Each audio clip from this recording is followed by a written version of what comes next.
The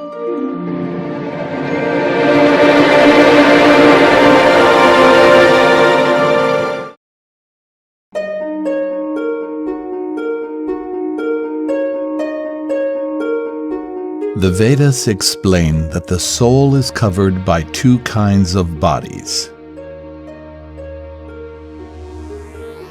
One, the gross material body. Two, the subtle material body. The gross material body is the visible body that we feed and clean and dress and normally identify as ourselves. The subtle material body is an interface between the gross material body and the soul. One of the great contributions of a text like the Bhagavad Gita and more largely schools of Sankhya and Yoga, and this would include Nyaya as well, is that there's three distinct things that they recognize. There is the gross physical world, and that would include the physical body. That's the visible physical body. This is something we call material. It's part of Prakriti, material nature. Its definition being that it's always in a state of transformation and flux. It's moving. They also recognize that part of the material nature is something we might call a subtle reality, a subtle dimension, or a subtle body, composed of what we call the mind. And this mind has different components to it. And the third thing that they recognize, and I do believe this is not something that's widely discussed in Western philosophy and theology, and therefore not discussed in Western science, is that they recognize consciousness as entirely separate from that. So you've got a gross physical body, the visible body, you've got the more subjective component of the mind, and then you've got a third thing called consciousness, or the Atman, or the Purusha. And the first two are entirely material.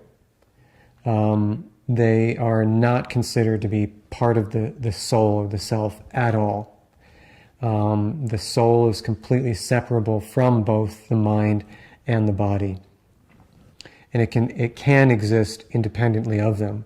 What exactly it is when it's independent of the body and mind is a big question, but it has that capacity at least. And this way of sort of looking at the world, I think it has great implications for the way that, say, Darwinian evolution is understood, or neuroscience is understood, and more largely psychology in general. It's a very interesting and powerful idea. The Vedas say that the subtle body has three parts.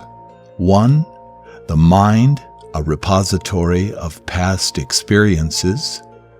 Two, the intelligence, that part of our intellectual self, responsible for making decisions on the basis of gain and loss.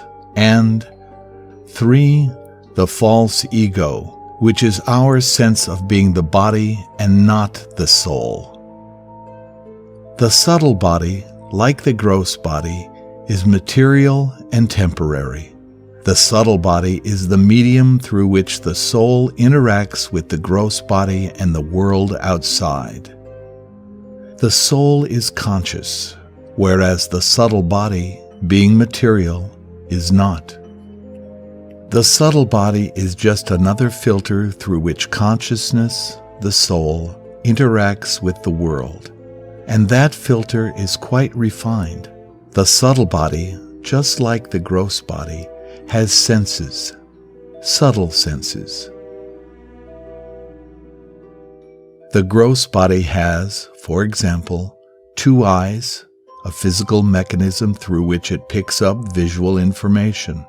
The subtle body also has subtle eyes, through which it also picks up visual information.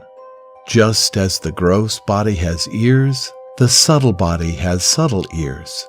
Just as the gross body has a nose, the subtle body has a subtle nose, and so on.